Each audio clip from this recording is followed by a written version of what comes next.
This is Strictly Business, presented by the Greater Bakersfield Chamber of Commerce.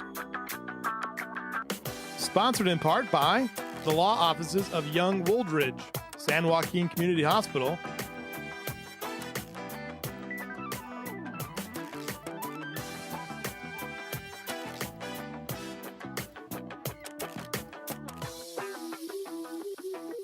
Ortiz, 2015. I'm Nathan Ollie, Manager of Government Affairs for the Greater Bakersfield Chamber of Commerce. On today's show, the Chamber's new president and CEO, Nick Ortiz, will sit down with us and discuss what he hopes to accomplish and his plans for the future of the Chamber. We'll also have Karen Garner, Director of the Grossman Burn Center at San Joaquin Community Hospital, and Lori Malkin, founder and donor mother of JJ's Legacy, who will discuss National Donate Life Month, which takes place in April, and the importance of organ and tissue donation. Then Robin Paggi of WorkLogic HR will explain what employers need to know about accommodating the religious beliefs of their employees. And we'll also have Jerry Pearson with the law offices of Young Wooldridge, and we'll discuss what he'll present at the Chamber's next Labor and Employment Law Update Forum on April the 9th. But first, let's take a look at some business news you can use. The California legislature approved a $1 billion water plan. The plan proposed by Governor Brown and top state lawmakers has now become law. The bill cleared both the Senate and the Assembly last week and was signed into law by Governor Brown on Friday. The bill accelerates water infrastructure spending and allocates about $75 million in immediate aid to residents and wildlife hit hardest by the drought. In other water news, a new poll from the Public Policy Institute of California finds that many people across the state believe not enough is being done in their area to conserve water. Most of the concern comes from right here in the Central Valley, where 76% of those polled say that water supply issues are a big problem, and the majority feel their neighbors aren't doing enough to help out. Approximately 66% of those polled said regional efforts fell short. Taking a look at the unemployment rate, the state's EDD reports that California's unemployment rate fell to 6.7% in February, the second consecutive month of declines. The department also reported the state added nearly 30,000 jobs in February, bringing the total gain since the recovery started in 2010 to 1.8 million jobs. But here in Kern County, new data shows Kern oil fields lost 1,200 workers in January and February. That same report we mentioned earlier shed light on how many oil field jobs were cut in Kern County. The number is 1,200 in January and February, and the Californian reported that the EDD found that's up to a 10% loss in the local oil field workforce. The oil field cuts also make up 1/8 of Kern County's job loss in January and February, when the county's unemployment rate jumped to 11%. Analysts do blame the falling oil prices for the layoffs. In other oil news, state lawmakers demand that oil firms stop pumping wastewater into aquifers. The San Francisco Chronicle reported that 8 state lawmakers are demanding that Governor Brown shut down about 2,500 wells immediately. The lawmakers said the wells are injecting oil field wastewater into aquifers that were supposed to be protected under federal law. They also say the state should not wait until drinking water sources are polluted. The California Division of Oil, Gas, and Geothermal Resources, which regulates oil field operations, has shut down 20 injection wells, but it will continue to shut down injection wells on a case-by-case basis if they appear to pose a threat to drinking water supplies. Back in Bakersfield, workers enjoy one of the easiest job commutes in the state. A new Brookings Institution report has ranked Bakersfield number 2 as having the most jobs with the typical commute distance between 2000 and 2012. The data looked at 96 of the largest metropolitan areas and found the commute distance fell by 7%. Researchers say regional economic development officials should not only focus on overall job growth, but should also consider where those jobs are going. In other local business, 2 Fresh and Easy stores will close in Bakersfield. The Californian reported that the city will lose 2 more Fresh and Easy stores by the end of this week. The El Segundo-based brand plans to close locations at Stockdale Highway and California Avenue and at Panama Lane and Stein Road. The closures are part of a chain's plans to sell locations that do not meet the model's criteria for modern convenience. 2 other Fresh and Easy stores located in the Northwest will remain open. Taking a look at education, Prop 30 closes the spending gap between state and the nation.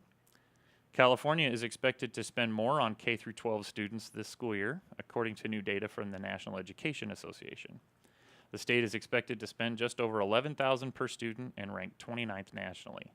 That's up from a 42nd ranking in the 2012-13 school year. The increase is due to Prop 30, a 7-year tax increase that state voters passed in 2012.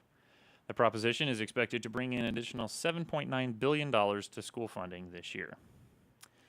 In other news, the Greater Bakersfield Chamber of Commerce Board of Directors has named Nick Ortiz as the Chamber's new president and CEO, and his first day at the Chamber will be here in a couple weeks on April the 13th. And Nick joins us now. Good morning. Good morning, Nathan. So these stories about Dogger and injection wells, for another couple of weeks you can keep cringing, and then we'll move to another job. So just the last couple of weeks, the board did make their announcement.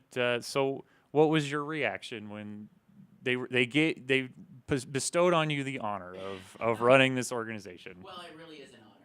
And of course, I was, really excited about getting that call from Danny Ortiz, who was leading the search committee.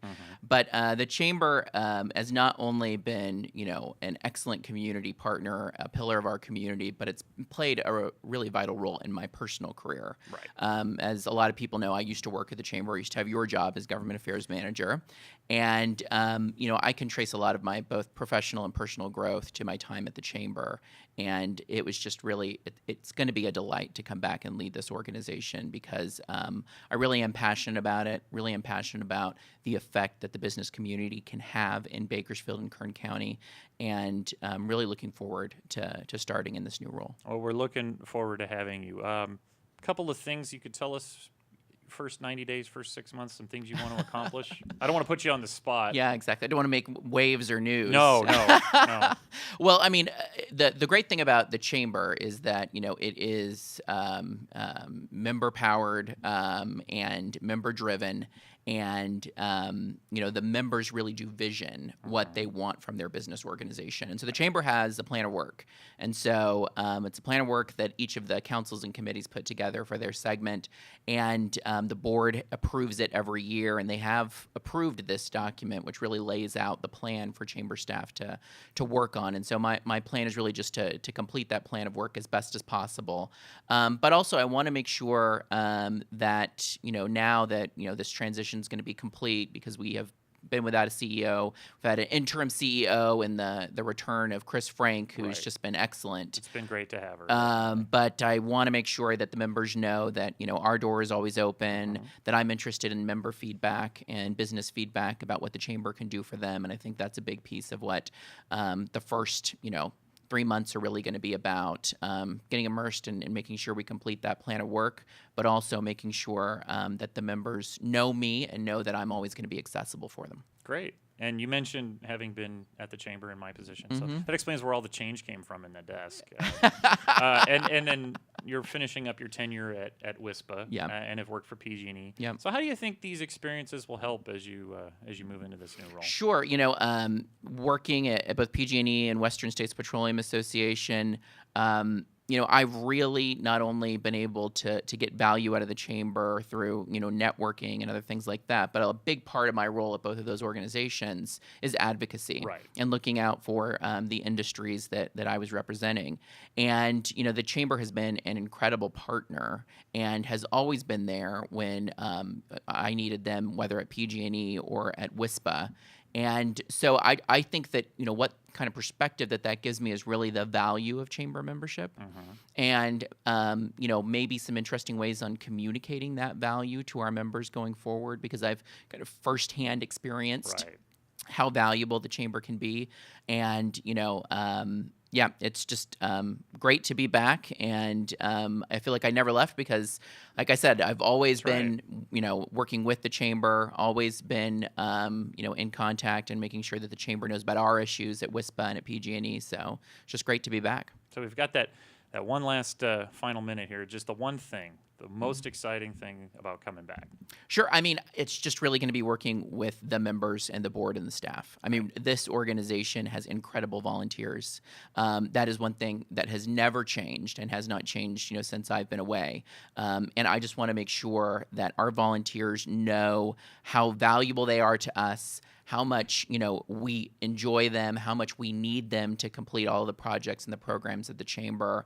And so I really just want to make sure the members know that this organization is your organization, Right. and we want to do what you need in order to make your business successful and to improve quality of life here in Bakersfield. That's great. Well, we're very excited to have you. I'm excited to have someone else down the hall. It'll be nice to have someone to talk to. Definitely. So Nick Ortiz, congratulations. Thanks very much. We're Thank looking you for having forward me. to having you start here in the middle of the month. Great. All right, well, we're going to take a break, and we'll come back right after this with more Strictly Business. So stay tuned.